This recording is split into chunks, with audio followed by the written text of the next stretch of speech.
Olá, bem-vindo ao canal da Clínica Facton. Agradecendo a audiência e lembrando a todos que também estamos no modo podcast. Hoje faremos uma entrevista que eu acho de extrema importância sobre o tema de fisioterapia na prática médica. É algo que aumentou muito a importância e o conhecimento das pessoas após o Covid, porque as fisioterapeutas tiveram um trabalho importantíssimo nesses pacientes que tiveram inúmeras sequelas. Elas nos ajudam de maneira ampla na recuperação dos nossos pacientes e até mesmo em casos de lesões musculares, e que eu, por exemplo, já fui um cliente da nossa convidada. Eu fiz uma cirurgia extremamente longa e tive um ponto de gatilho que eu não conseguia me mexer, e graças ao trabalho da fisioterapia eu diminui bastante o número de medicamentos e voltei rapidamente à minha atuação após várias broncas dessa turma aqui de primeira linha. Então hoje nós vamos chamar a doutora Caroline de Albuquerque Roncato. Ela é fisioterapeuta especialista em fisioterapia ortopédica pela Santa Casa de São Paulo, em osteopatia, em terapia manual, pilates e dor crônica, principalmente agora nessa fase que as pessoas têm já um pouco mais a idade avançada. Isso ganhou importância, e principalmente para esportistas. E eu queria agradecer a Caroline por ter vindo aqui no nosso canal para trazer algumas informações importantes. Obrigado por você ter vindo, viu? Nossa, imagina, eu que agradeço o convite, fiquei muito feliz em poder vir, né? Fiquei honrada com o convite e poder conversar um pouco, passar um pouco como a fisioterapia, a minha especialidade é a parte motora, ela tem atuado, tem ajudado os pacientes, tanto na pandemia como no meu dia a dia, que é a reabilitação ortopédica. Show de bola. Sim. Então, vamos começar aqui, Caroline. Então, o que é fisioterapia motora e respiratória? Deve ter diferenças, né? A gente normalmente pede na prescrição médica essa separação. O que é uma e outra, assim, só dando um toque rápido para as pessoas entenderem? Não, claro. A fisioterapia é uma graduação. E depois que a pessoa... É uma graduação de 4 anos e tem as especialidades. A fisioterapia motora, ortopédica, musculoesquelética é uma, fisioterapia respiratória é outra. A que eu atuo é a motora, mas... Por exemplo, a fisioterapia motora, como que ela funciona? Ela trabalha desde a prevenção de lesões, a reabilitação do paciente, trabalhando o retorno, a funcionalidade, devolvendo autonomia, melhorando a condição de vida. E tudo que envolve o aparelho musculoesquelético, lesões desse aparelho, e também tratamento de dores agudas e crônicas, Porque hoje a gente, estudando a dor crônica, a gente vê que muitas vezes não tem uma lesão mais específica lá, mas a gente também atua. A fisioterapia respiratória, ela trabalha com a capacidade pulmonar, trabalhando com pacientes de DPOC, pacientes com enfisemas, trabalha capacidade pulmonar, expansão pulmonar, trabalho de eliminação de secreções. Ou seja, você bota o paciente para fora da cama literalmente, ou seja, reabilita ele para que ele saia mais rápido do hospital. Sim. Mas aí você estava falando para mim que tem também a fisioterapia ortopédica, geriátrica, neurológica e pélvica, né? Isso. São outras vertentes também dentro da fisioterapia. Sim, correto. Hoje em dia, na fisioterapia motora, a gente tem trabalhado muito junto com a fisioterapia geriátrica, gerontológica. Que isso que é o legal da fisioterapia hoje em dia. A gente não trabalha só trabalha no tratamento, e sim na prevenção de lesões ou na melhora da qualidade de vida. E isso é muito claro no trabalho que a gente realiza junto com idosos, A gente sabe que com o decorrer da idade vai havendo um processo de perda de massa muscular devido ao processo de lipossubstituição, há uma perda de equilíbrio, o tempo de resposta a estímulo do idoso é muito maior, Isso acaba fazendo com que tenha quedas. Então, a fisioterapia ela pode atuar prevenindo, na prevenção de todos esses fatores também. E não precisa ser só idoso. Tem muitos atletas que hoje procuram fisioterapia, seja para fazer a liberação miofascial, que hoje em dia o termo que a gente usa muito é recovery muscular. E pessoas que ficaram na pandemia trabalhando de home office, que ficam sempre na posição, né, sentada, ou seja, fletido, encurtando essa musculatura. Vieram muitas pessoas com dor lombar, então procura fisioterapia para realizar liberação miofascial, para conseguir melhorar a performance no trabalho. Então, desde a reabilitação a gente atua, claro, uma pessoa que teve um entorse de tornozelo, fez uma prótese de quadril, mas também na prevenção e na melhora da qualidade de vida, né? Tem pessoas que procuram fisioterapia para realizar só exercícios, e a gente também atua nessa parte. E vocês também fazem esse trabalho para cirurgiões, para prevenir lesões, essas coisas? Como foi no meu caso, por exemplo, eu fiquei muito tempo numa posição ingrata e aí eu fiz um movimento, deu aquele clique. Sim. E vocês fazem esses trabalhos para prevenção, para cirurgiões que ficam um longo período operando ou não?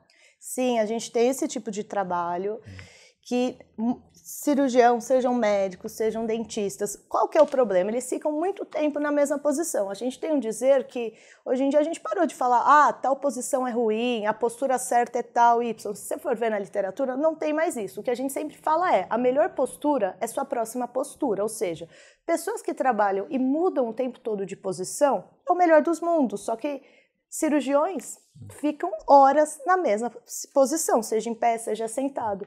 Então, para essas pessoas, o trabalho de liberação miofascial, que é uma técnica muito legal da fisioterapia, o próprio nome diz, né? Liberação miofascial. A gente trabalha tensões no músculo e na face. A face é o tecido conjuntivo que envolve o músculo, nervos, tendões, ossos. E tem técnicas, você pode usar a mão ou aparelhos. Para relaxar. Para relaxar. Inicia o trabalho da liberação miofascial com uma pressão tangencial para liberar a face, é uma pressão firme, sustentada. Então, não é uma massagem rápida, é pressão firme e sustentada. E depois a gente vai atrás dos pontos gatilhos, que são os trigger points, que são pontos gatilhos, são nódulos de tensão muscular que quando você pressiona, ele dá uma dor referida. Então, por exemplo, você pode estar pressionando na região do trapézio, sobe para a cervical, até o topo da cabeça. Então, muita cervicalgia, a gente também trata com liberação, e não só a liberação miofascial, como exercícios de estabilização segmentar, que a gente fala de fortalecimento da musculatura profunda, aquela musculatura que está, vamos supor, no caso do senhor, no cirurgião, que trabalha, que está mais próxima da vértebra, realizando realmente a sustentação, porque a dor vem da musculatura mais externa, que fica hiperativada. Entendi. E aí tem um monte de aparelhos, né? Quais as principais técnicas e aparelhos que você usa para reabilitar? Certo. É importante falar que aparelhos, a gente fala, né, eletrotermofototerapia. Os aparelhos são sempre coadjuvantes. Aqui no passado a gente pensava, né, em fisioterapia sempre em aparelhos. Então, hoje em dia, ela é sempre como coadjuvantes. A literatura científica fala, tem muitos estudos relevantes sobre o laser, que é a fotobiomodulação, que ela ajuda, ele é muito bom no reparo tecidual, na síntese de colágeno, porque faz uma proliferação de fibroblastos. Então, para tendinite é muito legal, é padrão ouro. A gente também tem correntes analgésicas, anti-inflamatórias. Temos outro aparelho que a gente gosta muito de utilizar, é a corrente russa, que é eletroneuroestimulação. Então, vamos imaginar uma pessoa que sofre uma lesão, não é só a musculatura da região que é enfraquecida, toda a musculatura adjacente sofre um enfraquecimento. E na hora que a gente começa o trabalho de fortalecimento, é muito legal você colocar nos pontos motores específicos essa corrente que vai ajudar a contrair mais fibras musculares, ou seja, em curto tempo de reabilitação e é algo mais efetivo. Entendi. E aí, Carolina, assim, é importante a gente entender que então existe uma coisa diferente, as pessoas não confundirem físio com massagem, tá? Então, aí é aquela prática baseada em evidência, é isso? Me explica isso melhor. Né? Então, assim, tem muitas coisas do passado que trazem ainda que tem isso da fisioterapia, de falar, fisioterapia é massagem ou fisioterapia é um exercício que eu copio no YouTube, mas eu acho que as pessoas que realmente precisaram fazer fisioterapia, viram o resultado, assim, já vem mudando muito, e tem profissionais excelentes da fisioterapia, que inclusive muitos foram meus professores, que eu vejo que vem mudando essa noção, sabe? Vendo o valor da profissão. Então, assim, as mãos é um dos instrumentos de trabalho do fisioterapeuta, então é uma massagem. Essa que eu acabei de falar, a liberação miofascial, ela é uma massagem profunda, só que quem já foi num spa fazer massagem, a massagem, ela tem mais movimentos, mais deslizamentos. Por exemplo, para soltar face, a pressão tangencial, sustentada. Você fica lá 1 minuto, senão você não solta. Ponto gatilho, dígito pressão. Você acha o ponto e você fica. A prática baseada em evidência é assim, se você for pensar, a fisioterapia como faculdade, ela é desde 1969, é uma ciência muito recente, né? Então, o que os profissionais hoje em dia se baseiam?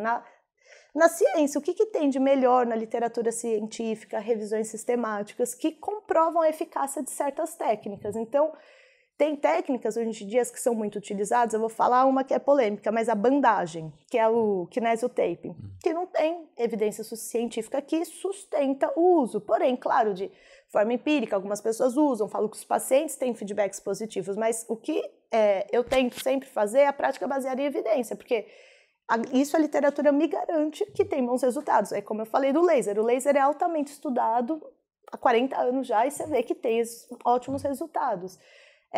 O que são hoje em dia que a gente sabe para tratamento de dor lombar? Exercício é padrão ouro. Então, assim, quais exercícios? Não se chega num consenso, mas Pilates tem boa evidência, entre outros também. Então é isso, ver o que tem de melhor na literatura para ser mais eficaz no tratamento do seu paciente e encurtar o tempo de tratamento também, né? Então, o legal seria isso, você tem um problema, o ortopedista, o cirurgião, ou seja, o especialista médico vai encaminhar, você vai fazer o diagnóstico daquele problema, vai reabilitar aquele paciente e aí vai chegar um momento que você vai fazer o desmame e aí ele vai retornar a fazer atividade esportiva ou as suas atividades normais. E aí o melhor de tudo seria voltar a fazer um esporte, e aí entre eles começar com pilates, antes de começar com, por exemplo, musculação. O que você orienta para essas pessoas? A fisioterapia, a última etapa, então vamos pensar assim, um paciente chega após um entorse, após mesmo um pós-operatório. Chega doído, torto, assim, com aquela cara de poucos amigos. Né? E assim... Você não vai começar nesse momento já trazer para o exercício, porque a pessoa está morrendo de dor. Então, você vai usar os recursos da eletrotermofototerapia para a corrente analgésica, vai usar as mãos. Tem várias técnicas de terapia manual, eu só falei da liberação, mas tem Maitland, tem Mulligan, que são mobilizações articulares, que vão dar bem-estar. Passou essa fase mais inflamatória, que está com dor, você tem que trazer para o movimento, que é a cinesioterapia. A fase final da reabilitação é retorno ao esporte. Então, vamos supor se eu estou falando com um corredor. Eu tenho que chegar até o final do tratamento trabalhando o gesto esportivo, que é o que a gente chama de treino educativo. Não, é uma senhora que é dona de casa, mas ela é super ativa em casa. Então, ela tem que estender roupa, lavar louça, de uma forma que, por exemplo, se é uma dor lombar, ela é muito normal. Eles falam, Carol, eu comecei a lavar louça, mas tive que sentar que fiquei com dor. Não, que ela lave louça, a louça que ela quiser, quantas vezes por dia, sem sentir dor. Então, a fisioterapia, no final da reabilitação, ela já tem que estar no exercício.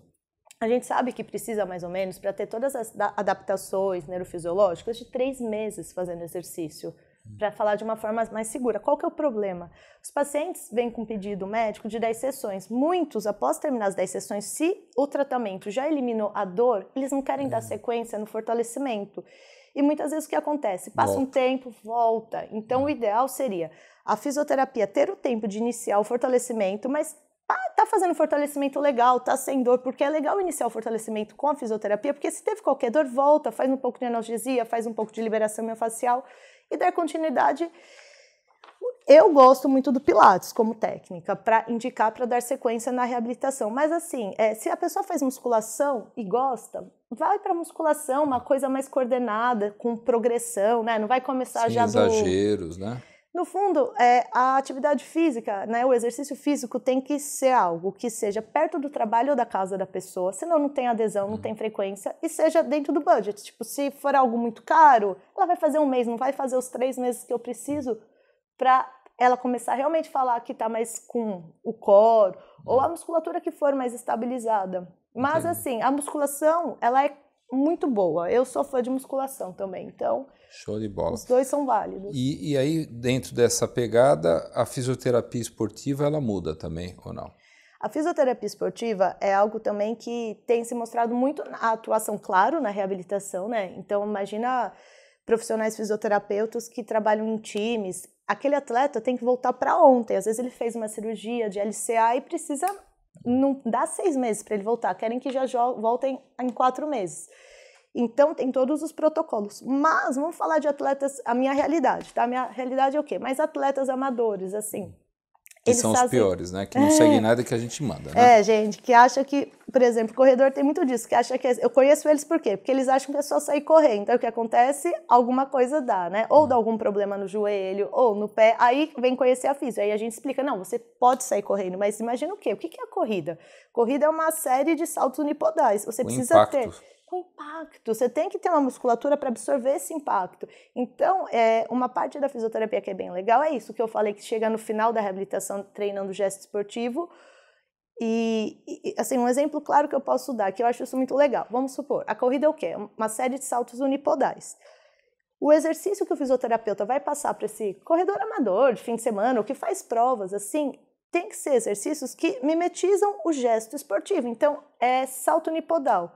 Você tem que fazer exercícios de salto unipodais. Por exemplo, posterior de coxa, discotibiais, no balanço terminal, na hora da corrida, na hora que ele está desacelerando para tocar o solo, muitas vezes tem lesões. Então, um exercício de treino educativo, ou seja, fisioterapia preventiva, esportiva, vai trabalhar uma ponte, um exercício que faça isso de forma excêntrica, ou seja, exigido daquela musculatura como ela vai ser exigida no esporte. E muitos deles também fazem a liberação miofascial ou recovery muscular. Por quê? Quem treina para provas, no fim de semana eles façam aqueles longões, né? Então, muitas vezes, na segunda-feira eles nos procuram, já deixa agendado desde a semana passada, porque eles querem fazer uma soltura, porque não é que eles não vão treinar, eles vão treinar na terça já, um treino mais intenso, que fazem preparação. Então, a liberação miofascial voltada para atletas, ela ajuda a dissipar esses metabólitos, devolver ao músculo a tensão e comprimento adequado para que ele esteja apto já daqui 1-2 dias voltar num treino de mais intensidade também. Então, desde a reabilitação quanto o treino de gesto esportivo. Prevenção, reabilitação e você prepara. Isso também pode ser feito para cirurgiões, como a gente conversou, Sim. ou até mesmo para um paciente que, dependendo da cirurgia que ele vai fazer, você vai fazer um preparo. Existe algum preparo para algum tipo de cirurgia que eu deva chamar a fisioterapia motora, por exemplo, ortopédica, seja do aparelho digestivo, que seja, falar, não, eu preciso desse especialista. A gente usa muito pós. Mas tem alguma coisa que a gente faria antes de operar, que você saiba? Olha, o que eu vejo que tem é muito pouco, tá? Que é isso, tipo, vai muito do médico orientar e nem muitas vezes vem essa orientação. Mas voltando, a gente tem uma lesão no joelho, toda a musculatura do membro inferior é acometida, né? A inibição artrogênica que acontece. Você pode impedir esse processo acelerado de enfraquecimento muscular fazendo uma fisioterapia pré-operatória, em casos de cirurgia de menisco, cirurgia de LCA, vai dar ganho de força muscular? Não vou. Sim. Tem uma limitação de movimento, amplitude, mas você mantém o tônus, evita esse processo acelerado. De atrofia. Isso, o que eu já vi mais são cirurgias assim, de LCA, menisco. Você prepara. Isso, e aí o pós-operatório é muito mais rápido dessas pessoas, tem uma perda de massa menor, mas está muito mais voltado para quando a gente tem essa demanda, pessoas que precisam voltar ativa. Então, realmente, geralmente é voltado a um treino esportivo, mas isso não impede qualquer pessoa de fazer, mas na prática o que acontece é assim. Eu vou te fazer uma pergunta capciosa, né? A quiropraxia, por exemplo, né? Tem lugares do mundo que é muito bem aceita. Eu fico extremamente preocupado. Eu fui fazer uma vez para conhecer, até para entender para os meus clientes. Mas na hora que chega no pescoço e ele dá aquela estalada, eu senti, dá até um frio na espinha, literalmente. Não é uma coisa isso, né? confortável, dá a impressão que vai quebrar alguma coisa. A quiropraxia, ela entra dentro desse escopo ou não? É interessante essa pergunta, porque esse ano, lá na clínica, né, que é o Espaço Roncato, a gente começou a ter quiropraxia. A pessoa que aplica a quiropraxia lá, ela é uma fisioterapeuta, fez a mesma graduação que eu na faculdade, né? Depois que a Aroma foi para a sua especialização, e ela decidiu fazer uma faculdade de quiropraxia. A quiropraxia, ela pode ser tanto uma graduação como uma especialização da físio, que aí eu não vou saber exatamente dizer quanto tempo de especialização, vou chutar uns 2 anos, 3, assim. O que é a ideia da... Eu vou falar, mas assim, sim. Aberto eu estou falando alguma coisa que não é tão acurada. A ideia da quiropraxia é devolver movimento na coluna. E existem testes, vários testes específicos que dá para verificar. Você pode mandar uma pessoa fazer uma flexão E você vai ver que a coluna tem que fazer isso. Em alguns segmentos tem retificações. Então, eles fazem os testes específicos para perceber onde está retificado. Onde está retificado, aquele segmento da coluna está hipomóvel. É aí que eles vão fazer os ajustes. São ajustes de baixa amplitude e rápidos. O que eu penso imagina assim, da coluna parte uma série de músculos. Então, se aquela vértebra, aquele segmento está rodado, já começa compensações musculares todo o segmento. Então, esses ajustes têm a questão química mesmo, que libera opiáceos naturais, e naquela hora do ajuste, você volta para a região, assim, volta um pouco mais alinhado, isso é palpável. Mas só isso é o tratamento? Não, de repente são compensações, nosso corpo ele volta para o que era. Aí o legal, a quiropraxia também pode envolver na sessão liberação miofascial e eles passam exercícios, entendeu? Para ir trabalhando essas compensações. Respondendo a sua pergunta, é para todo mundo? Não. Como nenhuma técnica é para todo mundo, mas assim, uma pessoa que vai fazer um ajuste na cervical e fica tenso, menino, se você tensionar a musculatura, não vai entrar o ajuste.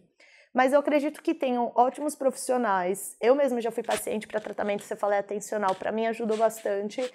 E eu acho que é isso, são recursos feitos por profissionais sérios, eu acho que é maravilhoso, mas é isso. E nem toda técnica é para todo mundo, né? Tem que ver o que te deixa confortável. Eu acho que é isso, mas tem ótimos resultados.